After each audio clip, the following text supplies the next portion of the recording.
hello. Let's get started. Chapter 8 Night Meeting. David said, "Quiet, man." Bigman's voice sank. "I've seen you in video reels often enough, but why don't your wrist show the mark? I've heard all the members of the council were marked." "Where did you hear this? And who told you the library at Canal and Phobos is the Council of Science?" Bigman flushed. "Don't look down on the farm boy, mister. I've lived in the city. I've even had schooling." "My apologies. I didn't mean it that way. Will you still help me?" "Not until I understand about your wrists." "It's not hard. It's a colorless tattoo that will turn dark in air, but only if I want it to." "How's that?" "It's a matter of emotion. Each human emotion is accompanied by a particular hormone pattern in the blood. Only one such pattern activates the tattoo. I happen to know the emotion that fits." David did nothing visibly, but slowly a patch on the inner surface of his right wrist appeared and darkened. The golden dots of the Big Dipper and Orion glowed momentarily, and then the whole faded rapidly. Bigman's face glowed and his hands came down for that automatic smack against his boots. David caught his arms roughly. "Hey!" said Bigman. "No excitement, please. Are you with me?" "Sure I'm with you. I'll be back tonight with the stuff you want, and I'll tell you where we can meet. There's a place outside near the second section." He went on, whispering directions. David nodded. "Good. Here's the envelope." Bigman took it and inserted it between his hip boot and thigh. He said, "There's a pocket on the inside top of the better quality hip boots, Mr. Starr. Do you know that?"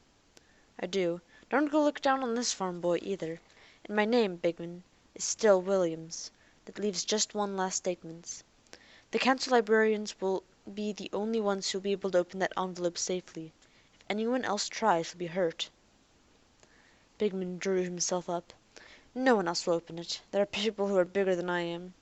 Maybe you think I don't know that, but I do. Just the same, bigger or not, nobody, and I mean nobody, will take this from me without killing me. What's more, I wasn't thinking of opening it myself either, if you've got that any thought."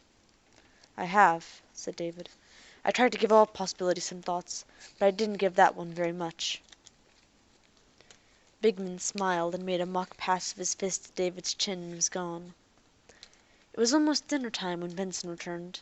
He looked unhappy and his plump cheeks were drooping. He said listlessly, "How are you, Williams?" David was washing his hands by dipping them into the special detergent solution which was universally used on Mars for this purpose. He withdrew his hands into the stream of warm air for drying, while the wash water flushed away into the tanks where it could be purified and returned to the central supply.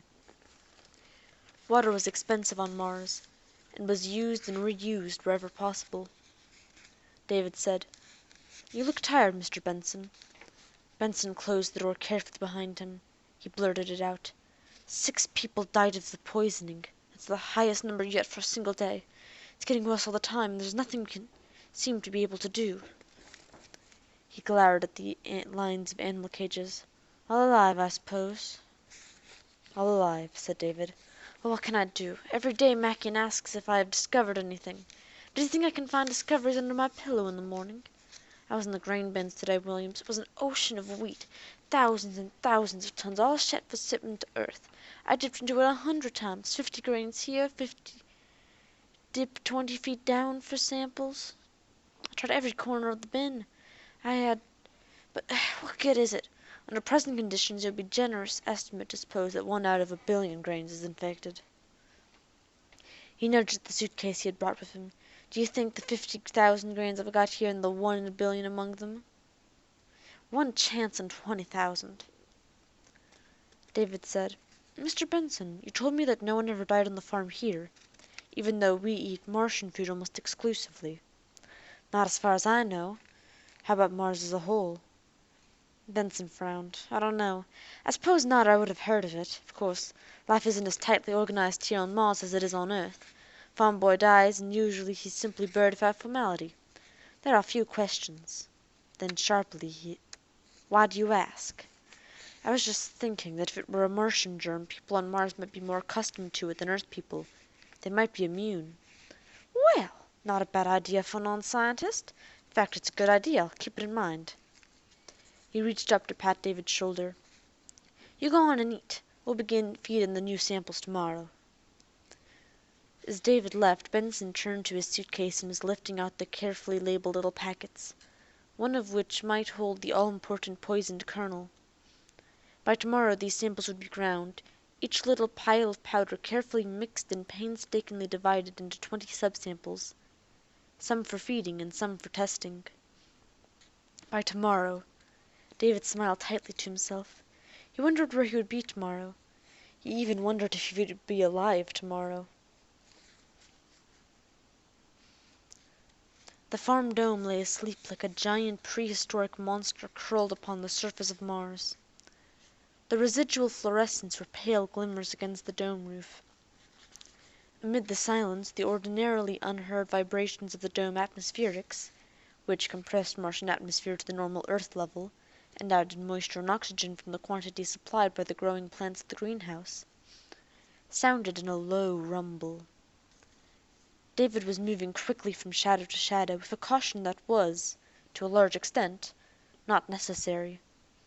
There was no one watching. The hard composition of the dome was low overhead, bending rapidly to the ground, when he reached Lock 17. His hair brushed it. The inner door was open and he stepped inside. His pencil flashlight swept the walls thin and found the controls. They weren't labeled, but Bigman's directions had been clear enough. He depressed this yellow button. There was a faint click, a pause, and then the soughing of the air. It was much louder than it had been on the day of the checkup, and since the lock was a small one designed for 3 or 4 men rather than a giant one designed for 9 sandcars, the air pressure dropped much more quickly. He adjusted his nosepiece, waited for the hissing to die away, the silence indicating pressure equilibrium.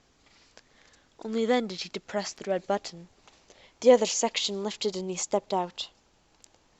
This time he was not trying to control a car. He lowered himself to the hard, cold sands and waited for the stomach-churning sensation to pass as he accustomed himself to the gravity change. It took scarcely 2 minutes for that to happen. A few more gravity change passages, David thought grimly, and he would have what the farm boys called gravity legs. He rose, turned to get his bearings, and then found himself, quite involuntarily, frozen in fascination.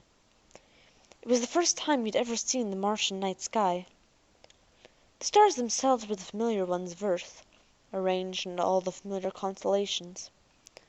The distance from Mars to Earth, great though it was insufficient to alter perceptibly the relative positions of the distant stars. But though the stars were unchanged in position, how vastly they were changed in brilliance! The thinner air of Mars scarcely softened them, but left them hard and gem-bright. There was no moon, of course, not one such as Earth knew. Mars's 2 satellites, Phobos and Deimos, were tiny things only 5 or 10 miles across, simply mountains flying loose in space. Even though they were much closer to Mars than the moon was to Earth, they would show no disk and be only 2 more stars. He searched for them, even though he realized they might easily both be on the other side of Mars. Low on the western horizon he caught something. Slowly he turned to it. It was by far the brightest object in the sky, with a faint blue-green tinge to it that was matched for beauty by nothing else in the heavens he watched. Separated from it by about the width of Mars' shrunken sun was from another object, yellow, bright in itself but dwarfed by the much greater brilliance of its neighbor. David needed no star map to identify the double object. They were the Earth and the Moon, the double evening star of Mars. He tore his eyes away, turned toward the low outcropping of rock visible in the light of his pencil flash, and began walking. Bigman had told him to use those rocks as a guide. It was cold in the Martian night, and David was regretfully aware of the heating powers of even the Martian sun, 130 miles away. The sand car was invisible, or nearly so.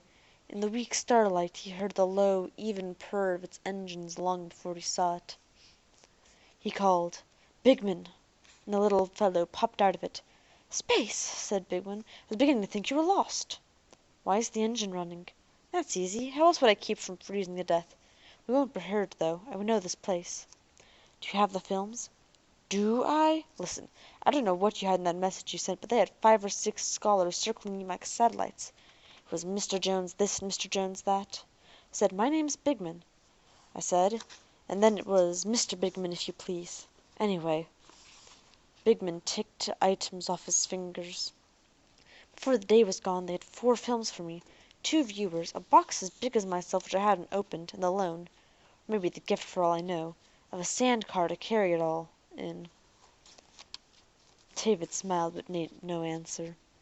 He entered into the welcome warmth of the car and quickly, in a race to outrun the fleet night, adjusted the viewers for projection and inserted a film in each. Direct viewing would have been quicker, more preferable, but even in the warm interior of the sand car his nosepiece was still a necessity, and the bulbous transparent covering of his eyes made direct viewing impossible. Slowly the sand car lurched forward through the night, repeating almost exactly the route of Griswold's subsection on the day of the check-up. "I don't get it," said Bigman. He had been muttering under his breath uselessly for 15 minutes, and now he had failed to repeat his louder statement twice before the brooding David would respond. "Don't get what?" "What you're doing, where you're going. Figured this is my business, 'cause I'm going to stay with you from here on. I've been thinking today. Mr. Williams, thinking a lot. Mr. Mackion's been in a kind of biting temper for a month now. And he wasn't a bad Joe at all before that. Hens came in at the time with the new shuttle for all hands. Schoolboy Benson gets his licks, and all of a sudden, before it started, he was nobody. Now he's a real pally with the big shots. Then to top it off, you're here at the Council of Science ready to put up anything you want.